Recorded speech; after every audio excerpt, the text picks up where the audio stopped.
Muy buenos días, les saludo a todas las personas que nos siguen con la paz del Señor. Qué bueno poder estar aquí para compartir el mensaje de la palabra de Dios que nos orienta, que nos ilumina, que nos encamina, que nos redarguye, que nos sana, que nos restaura, porque esa es la hermosa palabra de Dios que cumple todas estas misiones en nuestras vidas, en nuestras mentes, en nuestros corazones.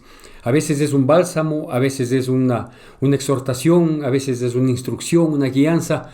Así es, porque la palabra de Dios es viva y eficaz. Bueno, quiero comenzar en esta mañana contándole una pequeña historia que la conocí hace muchos años y me pareció muy simpática, muy graciosa.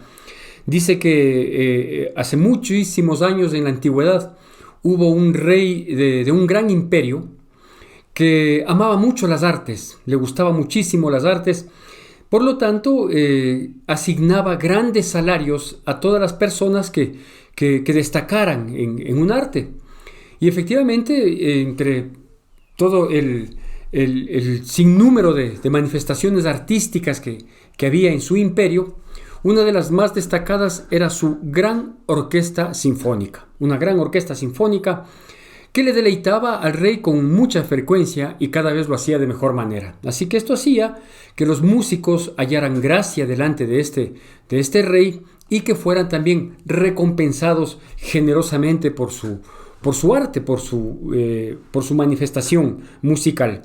De tal modo que en algún momento este rey, viendo la majestuosidad con la que expresaban la música esta gran orquesta de su imperio, un día quiso inclusive ser mucho más generoso con todos y cada uno de ellos. Y a pesar que era una orquesta con un sinnúmero de participantes, decidió darles un bono, decidió darles un regalo especial. Pero la condición era de que ellos demostraran su verdadera capacidad, su verdadero talento de manera individual con este rey. Hasta ahí, pues la historia parece ser muy razonable.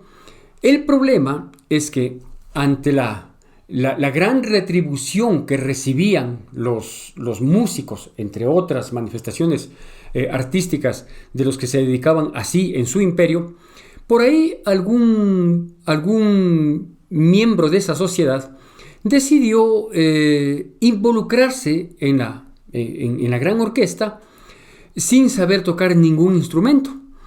Y obviamente en una orquesta grande de muchos músicos, obviamente su participación él consideró que podía pasar desapercibida y que podía de uno u otro modo hacer simplemente una fonomímica, hacer simplemente una apariencia de que estaba tocando tal o cual instrumento e involucrarse en esta orquesta para recibir únicamente la retribución, los favores, los beneficios que eso conllevaba sin saber tocar, sin tener el talento para tocar el instrumento alguno. Así que él decidió decir que sabía tocar la flauta, se involucró y en medio del sonido acoplado de todos los músicos, efectivamente él pasaba desapercibido. ¿Cuándo fue su primer gran susto y último? Cuando el rey decide ofrendar, decide beneficiar de mayor manera a todos los músicos siempre y cuando le den una manifestación de carácter personal.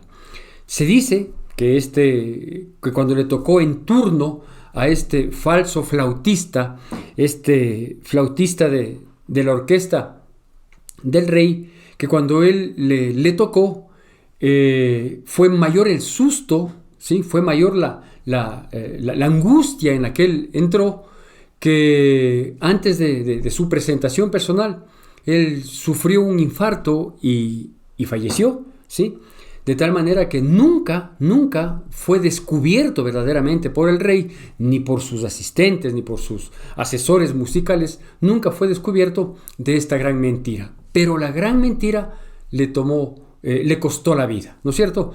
Digo, esta historia, no sé si la leí, no sé si me la contaron, no sé si la escuché en algún momento hace muchos años en mi vida, y la había recordado en estos últimos tiempos, cuando precisamente, escudriñando las Escrituras, fui a parar exactamente en en otro gran mentiroso que aparece en la Biblia. Hay algunos, ¿sí? Pero este también fue un gran mentiroso que apareció en la Biblia. Y esta historia de este mentiroso se relata en el libro de Josué, capítulo 7. Permítame contarle un poquito la historia para luego ir a los versículos que los vamos a necesitar como base para poder compartir el mensaje que Dios inquietó en mi corazón. Y dice que en el libro de Josué se relata uno de los eventos más esperados del pueblo israelita, que es el haber llegado a la tierra prometida y el poder tomar posesión de esa tierra prometida. Habían pasado muchísimos años desde que Dios había hecho la promesa de que a los descendientes de Abraham les habría de entregar una tierra en posesión, ¿no es cierto? La famosa tierra prometida. Además que era una tierra que fluye leche y miel, una tierra por demás fructífera, una tierra por demás fértil, con unos ganados espectaculares, como efectivamente lo confirmaron aquellos 12 espías que fueron enviados por Moisés, uno de ellos, Josué, de quien se relata en este libro que lleva su nombre, y dice que efectivamente ellos entraron con pie firme, ¿no es cierto? ¿Por qué? Porque para entrar en la tierra prometida, Dios hizo una vez más otro de los grandes milagros que ya había hecho anteriormente al salir de Egipto, que era abrir las aguas del Mar Rojo cuando salieron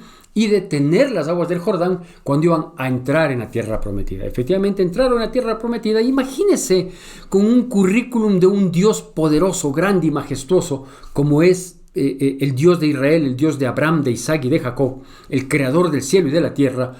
Digo, con un currículum de ese Dios que venía sosteniendo, sustentando, respaldando y venciendo a todos los pueblos, lenguas, tribus y naciones que se cruzaban en el trayecto del pueblo de Israel desde que salió de la esclavitud de Egipto hasta entrar en la tierra del Cananeo.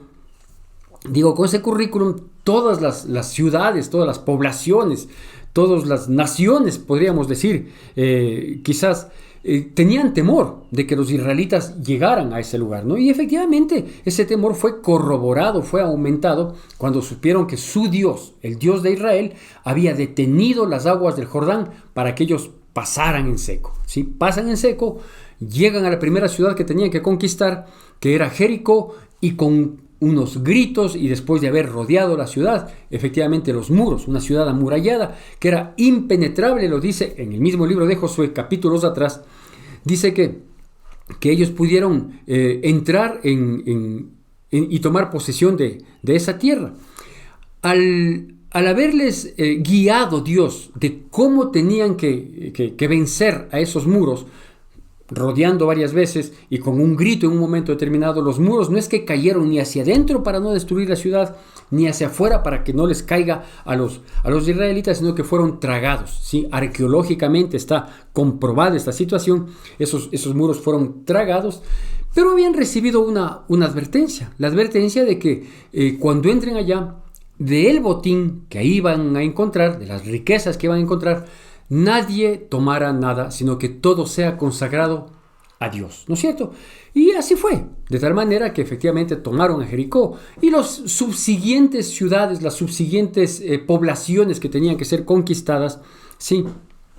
Obviamente, digo, tenían este conocimiento, tenían esta advertencia de que ahí vienen los israelitas, sí, con su Dios Jehová de los ejércitos, que nadie lo detiene. Y efectivamente es y por siempre será así, ¿no es cierto? Es decir, todos quienes somos parte del pueblo de Dios, quienes hemos sido adoptados como hijos de Dios, todos quienes hemos recibido a Jesucristo en nuestro corazón y nos esforzamos por vivir en santidad, en integridad, en obediencia a sus mandamientos, tenemos un Dios que nos respalda, que nos guarda, que nos protege y que, claro, hace señales, prodigios y milagros que luego son oídos por otras personas y, claro, la gente comienza a tener un temor, no tanto de miedo, pero sí un temor reverencial a nuestro Dios, ¿sí? Y también para con nosotros, nos dice, con ese no te metas, ¿no?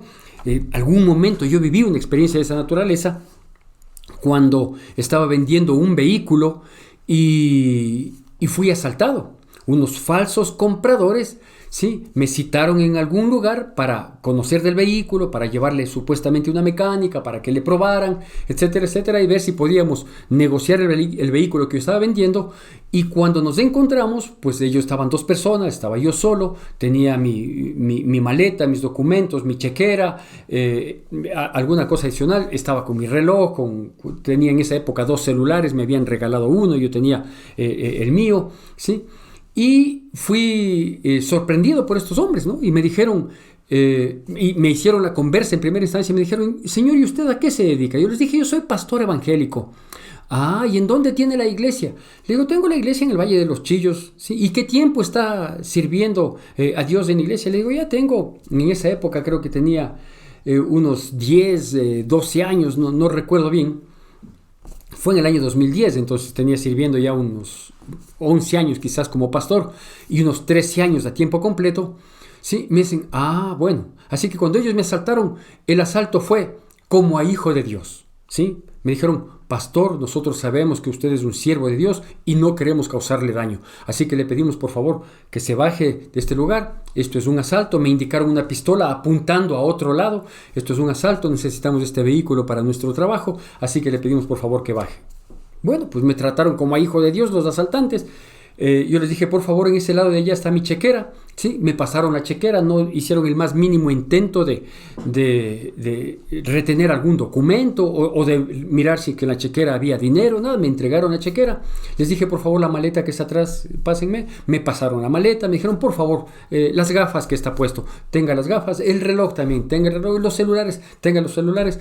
Y cuando me bajé, me dijeron, pedirá a Dios que nos ayude. Sí, aunque parezca esto medio gracioso, pero fui tratado de ese modo, es decir, Dios mismo nos respalda, nos guarda, nos protege, aunque estamos expuestos a un sinnúmero de situaciones. No es que somos inmunes a las cosas que pasan, pero en medio de los problemas, en medio de las dificultades, en medio del desafío que es vivir día a día, pues Dios nos guarda y nos protege. Así que la gente se reía cuando yo compartía mi testimonio en aquel entonces. Decía, hasta los ladrones nos tratan como a hijos de Dios, porque así tiene que ser, ¿no es cierto? Entonces le mencionaba esto, ¿no? A propósito de que Dios había dado un respaldo de tal manera al pueblo israelita, ¿sí? Durante su trayecto, y más aún cuando ya estaban entrando en pos de la tierra prometida. Es decir, comenzaron a pisar sus pies aquello que Dios había prometido tiempo atrás. Y claro, conquistan Jericó de una manera increíble, de una manera milagrosa, de una manera sobrenatural. Habían entrado en la tierra prometida del mismo modo, ¿no es cierto?, deteniendo las aguas del Jordán. Y cuando tocaba la siguiente población que había que conquistar, que se llamaba Jai, ¿sí?, Josué, como era costumbre, ¿sí?, manda unas personas a que miren cuál era la condición de este pueblo para saber cómo organizarse, cómo armarse y cómo atacar para la conquista. Van estos mensajeros, miran la situación, regresan y le dicen a Josué, dice, ¿sabes qué?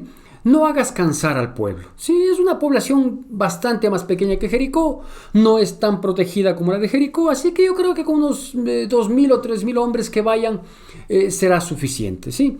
Pues Josué, recibiendo el informe de sus emisarios, dice, sí, efectivamente preparemos 3,000 hombres para que vayan a conquistar a Jai. Y luego pues avanza el pueblo, avanzan los ganados, avanza todo, ¿sí? Y seguiremos conquistando. Pues se dieron con la piedra en los dientes. ¿Por qué? Porque habían llegado a pretender conquistar a la ciudad de Jai, ¿sí?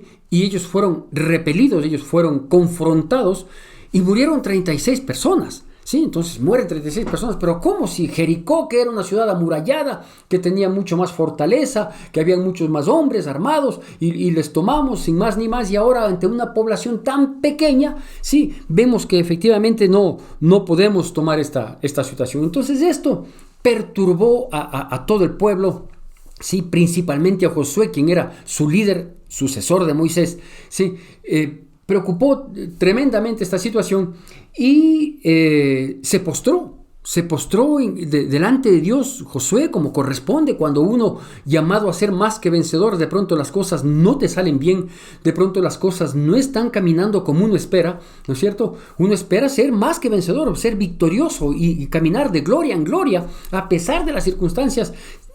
Insisto, no somos inmunes a los problemas. No es que a nosotros no nos va a llegar los problemas, dificultades, limitaciones, angustias, quebrantos. Sí nos va a llegar porque son parte del crecimiento, de la formación que Dios quiere dar a nuestras vidas.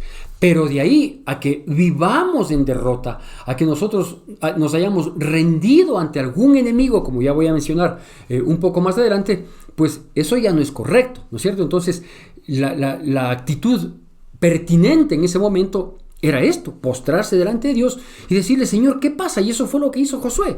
Le dice, ¿qué pasa? O sea, hemos sido derrotados ante una población tan pequeña. ¿Qué van a decir los del resto de la tierra que tenemos que poseerla? ¿Sí? Que nuestro Dios nos ha abandonado, que nuestro Dios ya no nos da el respaldo, que nosotros estamos debilitados. O sea, Señor, ¿qué pasa? ¿Sí? Y se pone a clamar, a pedir a Dios, y ahí entra nuestra porción oficial que la vamos a dar lectura, siempre pidiéndole como corresponde, con atención y con la reverencia que la palabra de Dios amerita, y que se encuentra en el libro de Josué, capítulo 7, versículos del 10 al 13. Josué, capítulo 7, versículos del 10 al 13, la palabra de Dios dice así. Y Jehová dijo a Josué, levántate, ¿por qué te postras así sobre tu rostro? Israel ha pecado y aún han quebrantado mi pacto que yo les mandé, y también han tomado del anatema, y hasta han hurtado, han mentido, y aún lo han guardado entre sus enseres. Por esto los hijos de Israel no podrán hacer frente a sus enemigos, sino que delante de sus enemigos volverán la espalda. Por cuanto han venido a ser anatema, ni estaré más con vosotros si no destruyereis el anatema de en medio de vosotros. Levántate, santifica al pueblo y di, santificaos para mañana, porque Jehová, el Dios de Israel, dice así, anatema hay en medio de ti, Israel, no podrás hacer frente a tus enemigos hasta que hayáis quitado el anatema de en medio de vosotros. ¿No es cierto? Entonces, claro, le mencionaba, Josué se había postrado a preguntarle a Dios, a decirle a Dios qué pasa, por qué no podemos conquistar, hemos perdido más bien 36 hombres, etcétera, etcétera, ¿no es cierto? Y Dios le contesta esto desde el versículo 10, le dice, ¿por qué te postras? ¿Sí? ¿Por qué estás ahí, en otros términos, quejándote?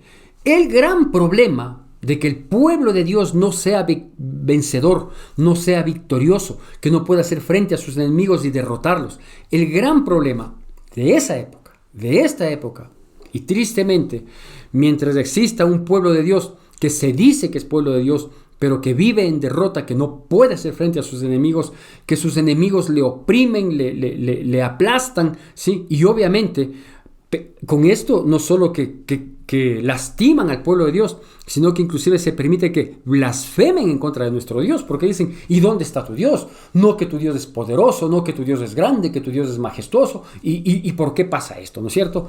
Entonces, la respuesta le da Dios a Josué. Le dice, no te postres, no hace falta, hay tiempo de orar y hay tiempo de escuchar lo que yo tengo que decirte. El gran problema es, han pecado. ¿Sí? ¿Cuál era el pecado aquí? Dice que habían hurtado, habían mentido y encima de eso habían escondido la mentira. ¿Cómo le vamos a llamar a esta charla, a esta prédica le vamos a llamar? La mentira te destruye. Porque es así, la mentira te destruye, ¿no es cierto?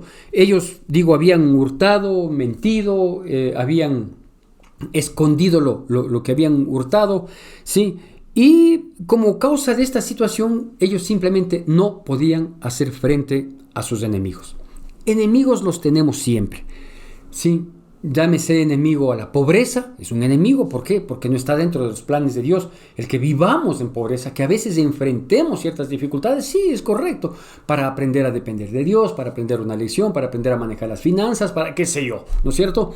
Pero no está dentro del plan de Dios que nosotros vivamos en pobreza, vivamos en limitación, todo lo contrario.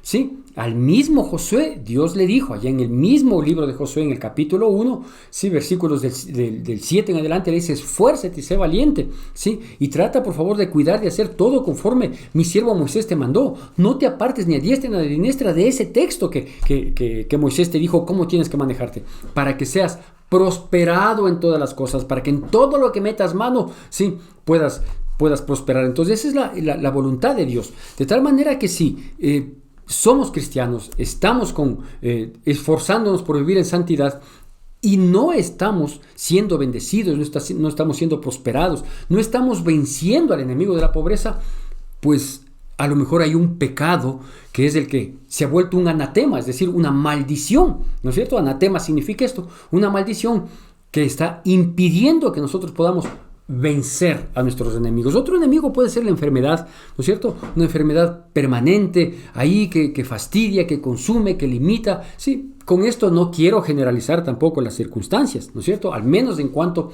a la salud.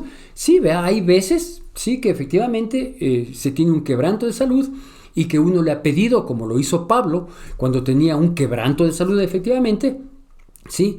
Y allá en 2 de Corintios, capítulo 12, él le dice que 3 veces le había pedido a Dios que le quite ese aguijón en la carne, es decir, había una molestia, había un dolor, había unos síntomas que perturbaban a Pablo, ¿sí? Y le dijo 3 veces, Señor, por favor, quítame, que no te das cuenta que yo te sirvo, no te das cuenta que yo tengo que viajar, yo estoy predicando a judíos y a gentiles, estoy haciendo mi labor, y esta enfermedad, esta molestia, este aguijón en mi carne, me es un estorbo. Y Dios le respondió, le dijo, bástate mi gracia, porque mi poder se perfecciona en tu debilidad, ¿no es cierto? Entonces, con esto digo, al menos en el área de la salud, no estoy generalizando, es decir, toda persona que tiene una enfermedad que se ha vuelto incurable tiene alguna maldición. No es así, ¿no es cierto?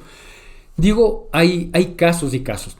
A veces, vea, la maldición o el anatema puede impedir que nosotros seamos vencedores en cuanto a tratar de que nuestras generaciones, ¿sí?, sean también bendecidas. Y se acarrea lo que se conoce, no es así exactamente, pero se conoce como cadenas de maldición, ¿no es cierto? Es decir, personas que vienen, por ejemplo, con vicios, ¿sí? El abuelito tuvo un vicio, el papá tuvo el mismo vicio, le pasó a los hijos el vicio y el nieto está con el mismo vicio, ¿sí? Y dice, algo hay, entonces hay que sacar el pecado, hay que sacar el anatema, porque si no sacamos a flote, ¿sí?, si no nos deshacemos de ese tipo de cosas, si no reprendemos, si no rechazamos, si no evitamos ese tipo de situaciones, terminan siendo un tropiezo en nuestras vidas que nos impide seguir entrando en pos de las promesas de Dios, porque eso es lo que ellos estaban pasando. Habían entrado triunfantes, ¿sí?, abriendo el Jordán, habrían entrado con paso firme, ¿sí?,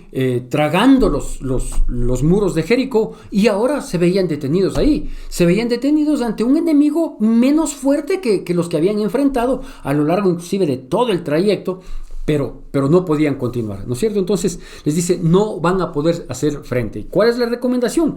Pues la recomendación que Dios les hace a través de Josué, le dice, santifícate, santifica, es decir, ve, conságrate a Dios, apártate para Dios, deja ese tipo de actitudes que terminan siendo un tropiezo, que terminan siendo un estorbo, que terminan siendo un impedimento. ¿Por qué? Porque es una maldición, ¿no es cierto? Y claro, aquí viene un poquito la parte humana nuestra, ¿no? Decimos, pero no es para tanto, o sea, no creo que el que yo haga esto, o el que yo mantenga esto otro, o el que yo sostenga tales o cuales decisiones terminen siendo un tropiezo, una maldición. Bueno, si es que no puedes vencer a tus enemigos, a lo mejor sí lo es, ¿no es cierto? Entonces es necesario que nosotros tengamos esa capacidad, esa honestidad, esa transparencia de poder ponernos de rodillas delante de Dios y decirle, Señor, ¿qué es lo que está pasando?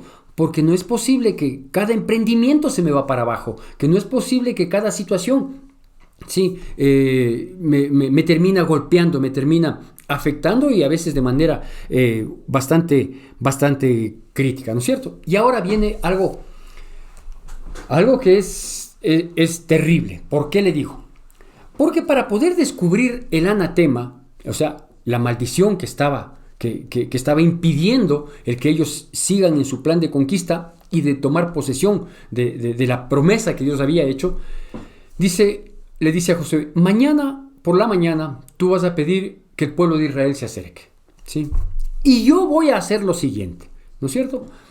Efectivamente, Josué pide que al día siguiente el pueblo de Israel se presente, y Dios le comienza a decir a Josué, ¿sí?, y le dice, apártame tal tribu, de esas tribus apártame a tal familia, de esas familias apártame a tal persona, y de esas personas apártame específicamente a este. Es decir, La mentira, como la del músico que le conté, nunca llegó a ser descubierta, aunque le costó la vida. ¿No es cierto? Nunca nadie dijo, ve, el flautista era el mentiroso, el flautista no podía ni soplar. Es cierto, nunca fue descubierta esa mentira. Y por eso me permití contarle esta otra historia que la conocí. No sé si es historia, si es leyenda, pero ilustra mucho para el caso. ¿No es cierto? La mentira del flautista mentiroso, engañador, ¿sí? Nunca fue descubierta por los hombres, pero le costó la vida. ¿Sí? Acá la mentira sí fue descubierta. Porque en el texto bíblico nos muestra que efectivamente al día siguiente se presentó todo Israel y Dios le iba diciendo a Josué, Dios le iba guiando a Josué y le dice, apártame la tribu de Judá. Dentro de la tribu de Judá, las familias de tal familia específicamente, sí. Y llegan a determinar quién fue el que tomó esta maldición. Esto que Dios les había dicho en capítulos anteriores, cuando tomen la ciudad de Jericó, no cojan nada del botín para ustedes. Todo será consagrado a Jehová, ¿no es cierto? Y se descubre que este hombre llamado Acán, él había tomado algo que terminó siendo un tropiezo, una maldición. Y dice así en el versículo 19, le advierte del mismo capítulo 7, le advierte Josué, y miren este intento, vamos a mirar el versículo 19, este intento que hace Josué por evitar, ¿sí?, una catástrofe mayor para quien había mentido. ¿Cuál era la sanción que pesaba sobre él? Pues Dios mismo le dice, la familia y la persona que se descubra que han tomado esta maldición y que han puesto tropiezo y que han causado la derrota del pueblo de Israel frente a un enemigo insignificante, ¿sí?, serán quemados, consumidos por fuego. Entonces, en el versículo 19, que va a salir en pantalla, la palabra de Dios del capítulo 7 del libro de Josué, Josué tratando de evitar esta situación, esta sanción terrible que Dios había dispuesto, hace lo siguiente, y dice así: entonces Josué dijo a Acán, hijo mío, da gloria a Jehová, el Dios de Israel, y dale alabanza, y declárame ahora lo que has hecho, no me lo encubras. ¿No es cierto? ¿Qué está haciendo Josué ahora? Josué había recibido la disposición de Dios de que aquella persona y aquella familia que fuera identificada en la mentira, en haber atraído la maldición para todo el pueblo de Israel, tenían que ser quemados. ¿No es cierto? ¿Ya? Se llega a descubrir que era este hombre Acán. ¿Sí? Se llega a descubrir que era Acán y Josué le dice, por favor, Acán, hijo mío, le dice, sí, da gloria y alabanza a Dios. Y por favor, cuéntame todo, no me encubras nada, por favor. ¿Sí? Y claro, él cuenta, ¿no? Dice, sí, efectivamente, cuando entramos a Jericó, yo miré ahí un manto babilónico, miré unos 200 siclos de plata y miré un lingote de oro de 50 siclos de peso y codicié y lo tomé. ¿Sí? Este manto, esta plata y este lingote de oro. Dice, codicié, me gustó y lo tomé.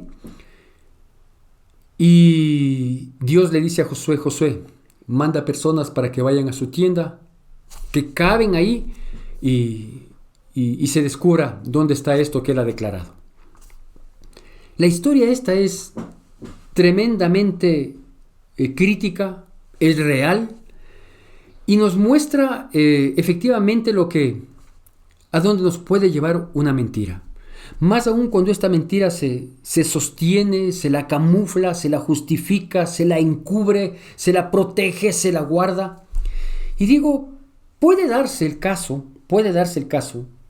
o del falso flautista o de que efectivamente la mentira llegue a ser descubierta. Cualquiera de las dos destruye. Cualquiera de las dos formas que se maneje o se pretenda manejar la mentira termina destruyendo. Por eso es que le hemos puesto el nombre de esta prédica, ¿sí? La mentira te destruye. La mentira termina destruyéndote, ¿no es cierto?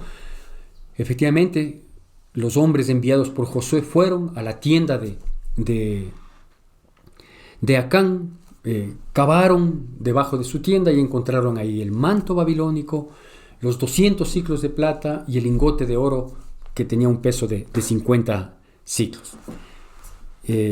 Luego le cuento un poquito cómo terminó la historia. Yo quiero nada más hacer hincapié en estos tres aspectos, en estas tres cosas que fueron hurtadas, que fueron robadas, que fueron codiciadas, ¿sí?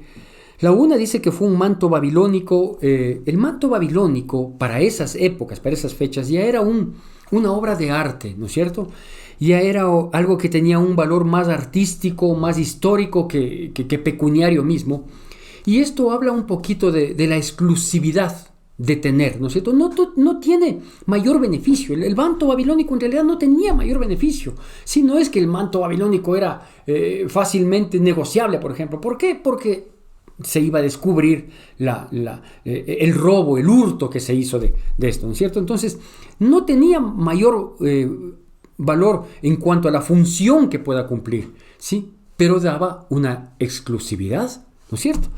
Los 200 siclos de plata, ese sí tenía un valor pecuniario, y esto con el tiempo sí podía ser usado, ¿no es cierto?, para poder adquirir. Es decir, esto mostraba que yo puedo tener más posibilidades que el resto, ¿sí? No importa si el dinero era bien habido o mal habido, en un momento determinado se podía sacar esas posibilidades. ¿Por qué? Porque la plata, si bien era usado para hacer algunos utensilios, ¿sí?, en ese entonces la plata era más usado como un medio de trueque, ¿no es cierto? Y el oro en esa época no era muy usado, sino muchísimos años después fue usado para acuñar monedas, es decir, para que sirva como medio de trueque. Pero en esa época era usado para hacer ídolos, para forrar los palacios, los templos. De hecho, el templo de Dios, el arca del pacto, la mesa de la proposición y muchos otros implementos fueron forrados de oro, ¿no es cierto? Entonces, el oro habla de una vanidad, ¿no es cierto? Por su brillo, etcétera, etcétera, habla de una vanidad.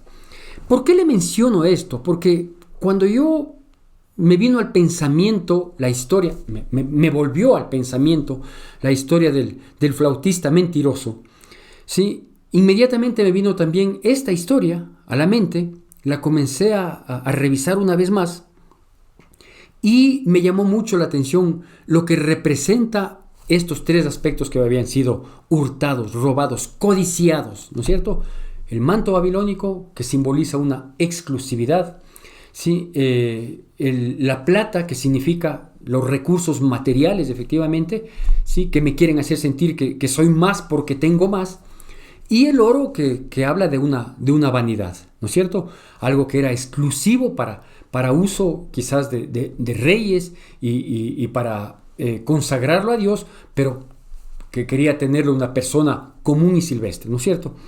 Hoy en día nosotros vemos que efectivamente uno de los grandes tropiezos que tiene la humanidad y tristemente el pueblo de Dios es exactamente lo mismo, ¿sí? Es el afán de tener una exclusividad, es el afán de tener unas posibilidades mayores y es el afán de suplir ciertas vanidades.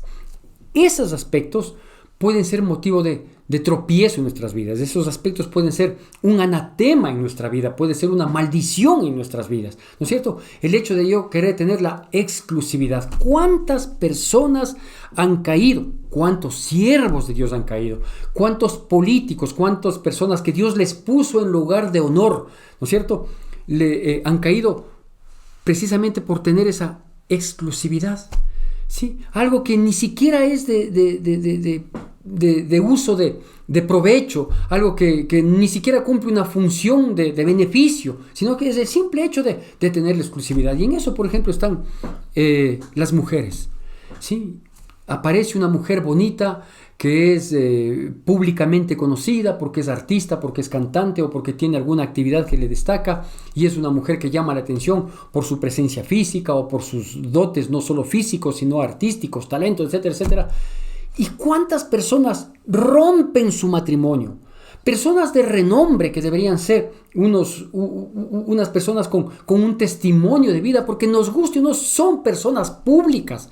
y rompen sus matrimonios y acaban con todo y acaban con los pueblos y con las personas que están bajo su responsabilidad, porque Dios les ha puesto en ese lugar de honor. Simplemente, ¿por qué? Por tener exclusividad. La exclusividad de ser el hombre, no puedo decir el marido, ¿no es cierto? El hombre de aquella mujer exclusiva. ¿Cuántos quieren tener la exclusividad de una condición pecuniaria? Hablando de la plata, ¿no es cierto? De tener más posibilidades. ¿Necesitan efectivamente? ¿No es suficiente con lo que ya tienen? Pero no, tienen que tratar de apoderarse, de coger el dinero.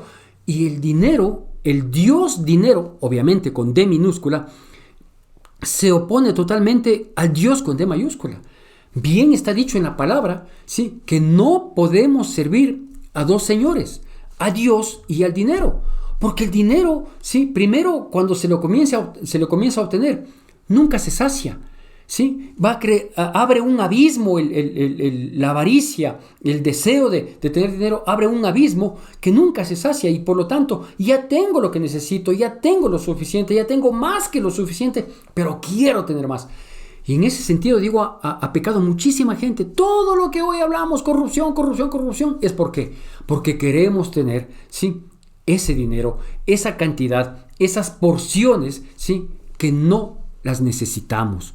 Pero cuando nosotros codiciamos, tal como este hombre, ¿no es cierto?, vemos, pues no nos detenemos. Y luego lo queremos camuflar, ¿no es cierto? Y luego queremos hacer aparecer empresas fantasmas para poder lavar el dinero. Y luego queremos hacer... Y hay un sinnúmero, ahí sí existe una creatividad inmensa, ¿no es cierto?, que el mismo diablo les da para tratar de poner en circulación ese dinero y comenzar a beneficiarse, ¿sí?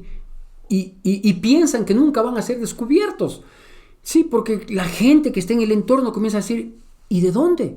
¿Y cómo así? Y de la noche a la mañana, pero si no se dedica a nada o se dedica a algo, ¿no es cierto? Entonces, el tener las posibilidades económicas, ¿sí?, malsanas, porque no digo que Dios no quiera prosperarnos, pero Dios nos va a prosperar en tanto en cuanto no hallemos tropiezo, ni nosotros en la bendición y en la prosperidad, sí, ni nosotros ser tropiezo para nadie, sí, pero ahí está.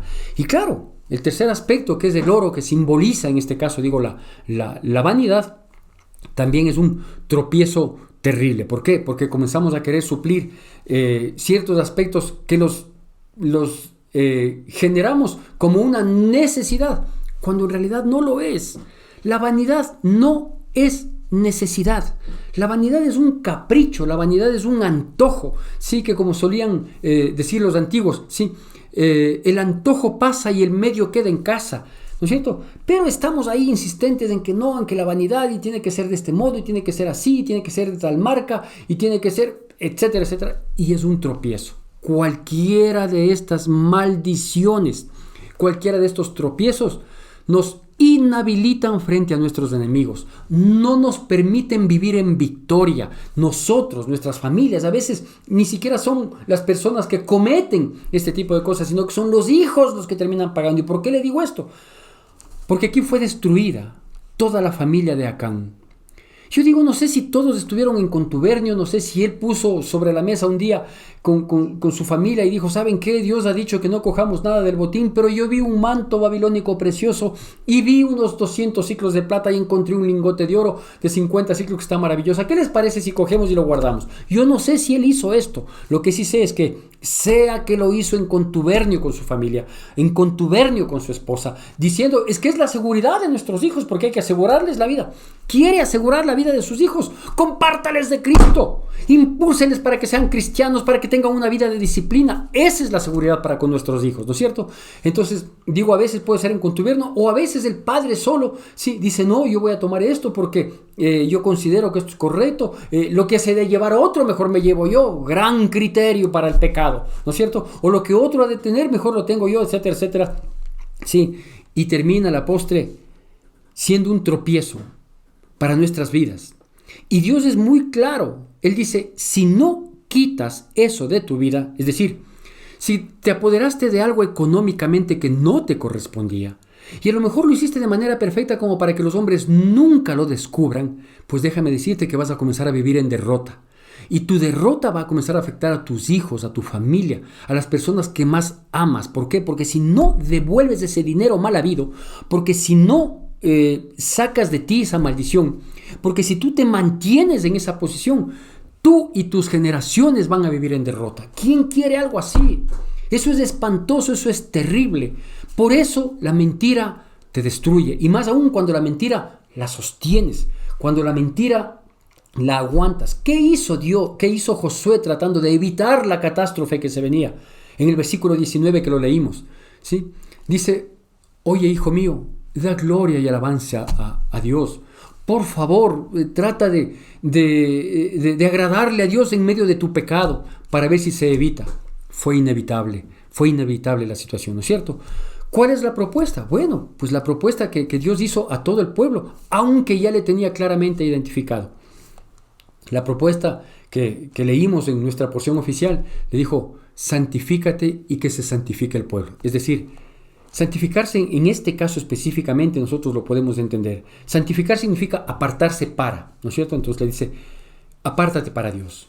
Pero para que te apartes para Dios, trata de ser íntegro, transparente, ¿sí? Puro.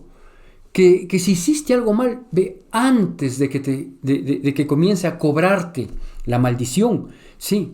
Confiesa, reconoce, apártate, para que no sigas siendo derrotado de tus enemigos, del enemigo de la pobreza, de la enfermedad, de la catástrofe, de qué sé yo, un sinnúmero de situaciones, un sinnúmero de enemigos que los vamos a enfrentar porque son enemigos de esta vida, porque se presentan, insisto, no por el hecho de ser cristianos somos inmunes a que nos llegue. No es que vivimos en una burbuja y vivimos en un lugar celestial, no es así. Vivimos en un mundo corrupto, injusto, perverso, dañado, pero aún en ese mundo hemos sido llamados a ser más que vencedores en Cristo Jesús.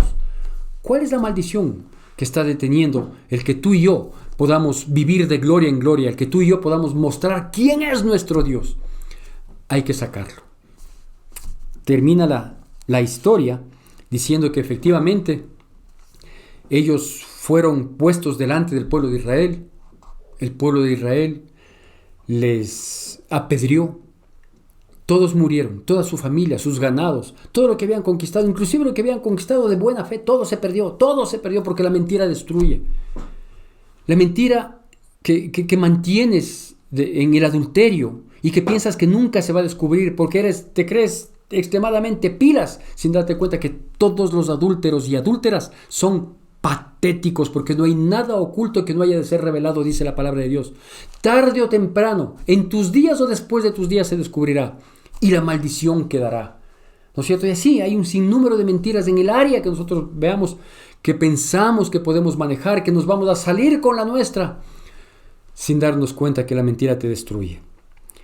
Quiero mencionar nada más, no lo vamos a sacar ahora como puntos destacados de la prédica como lo hemos hecho en otras ocasiones, porque en realidad estos no es que sean muy destacados como para considerarlos. Más bien debemos entender que con Dios no se juega y saber que es preferible, si hemos mentido, cuanto antes sacar la verdad, pedirle a Dios perdón, darle gloria y alabanza, antes de que nosotros mantengamos, sostengamos, cuidemos, ¿sí? Pensando que el tiempo ha pasado, nada se ha descubierto, sin saber que a la postre puede ser destruida nuestras vidas, nuestras generaciones, a las personas que más amamos. La mentira nunca se sale con la suya.